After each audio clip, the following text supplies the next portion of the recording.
আসসালামু আলাইকুম। একটি দুঃখের সংবাদ শোনাতে চাচ্ছি। সেটি হলো বিএনপির এক নেতাকে প্রকাশ্য খুন করা হয়েছে।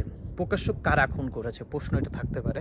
সো আমি মনে করি এখন এনসিপিকে আপনারা জিজ্ঞেস করতে পারেন যে ওরা কেন খুন করছে। এইটা প্রশ্ন করাটা ভুল হবে। জাস্ট আপনি এদেরকে ক্লারিফিকেশন চাইতে পারেন যে কে খুন করেছে, তোমাদের দেখে কেউ করলে তোমরা এটাকে আইডেন্টিফাই করো এবং আমাদের থেকে যদি কেউ করে সেটাও আইডেন্টিফাই করো। এখন এটা হইতে পারে প্রেমের কোন্দল, এখন এটা হইতে পারে নারী কোন্দল, এবং এটা হইতে পারে এই লোক খারাপ কাজ করছে, হয়তো এরকম হইতে পারে, এবং এই লোক টাকা পয়সা মাইরে দিছে, এমনটা হইতে পারে। আবার এমনটা হইতে পারে আপনারা যাদেরকে এতদিন ধরে বাঁচাইতেছিলেন আওয়ামী লীগ, সে আওয়ামী লীগও খুন করতে পারে। সো আপনি এইটাকে স্পেসিফিকলি কে করছে সেটা শোনার কোনো দরকার নাই। আর একটা যে বিষয় নিয়ে আমি এখানে আলোচনা করতে চাচ্ছি সেটা হলো এই যে মাস্ক।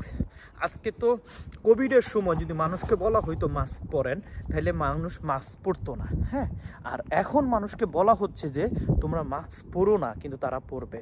কারণ এখন পুরুষে মাস্ক পরে পদ্মাশীল হচ্ছে, আর এই পদ্মাশীলের কারণে অপকর্ম বাড়তেছে, তারপরে মার্ডার বাড়তেছে, তারা সবসময় মাস্ক পরে এটা করতেছে।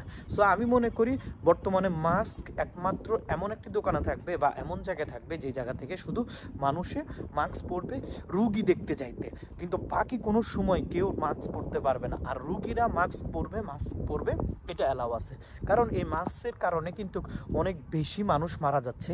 কারণ যে কোনো লোকই মাস্ক পরে একজন মানুষকে খুন করে ফেলতেছে, যে কোনো লোক একজন মানুষকে মাস্ক পরে হত্যা করে ফেলতেছে, তারপর আরও যত খারাপ কাজ আছে সব কিছু করে ফেলতেছে। সো বাংলাদেশে পুরুষ হোক নারী হোক আমি এটা বলবো না, কিন্তু আমি বলবো আপনি মাস্ক পরাটাকে কি করতে হবে, অবশ্যই কমাই ফেলতে হবে। আর যদি মাস্ক পরাটাকে কমাইতে না পারেন, তাহলে আজকে যে দুইজন মার্ডার করছে, দেখলাম যে দুইজন ব্যক্তি গুলি করছে, এই গুলি করা ব্যক্তি দুইজনে ক্যামেরাতে বন্দি হওয়ার পরেও তাদের মাস্কের কারণে তাদের চেনা যাচ্ছে না।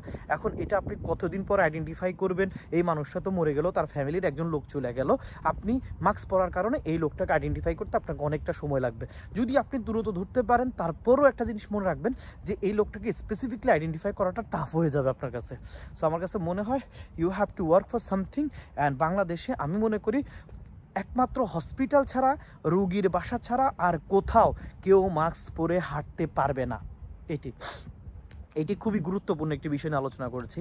কারণ মাস্ক পরে নিজেকে হাইড করাটা খুব ইজি হয়ে যাচ্ছে, এখন পর্দা হচ্ছে। আর যেই সব যাদের পর্দা করা উচিত তারা পর্দা করতেছে না, এই জন্য আরও অনেক কিছু হচ্ছে। সো আপনার কাছে যদি এটা গুরুত্বপূর্ণ মনে হয় শেয়ার করেন, লাইক করেন, কমেন্টস করবেন। আসসালামু আলাইকুম।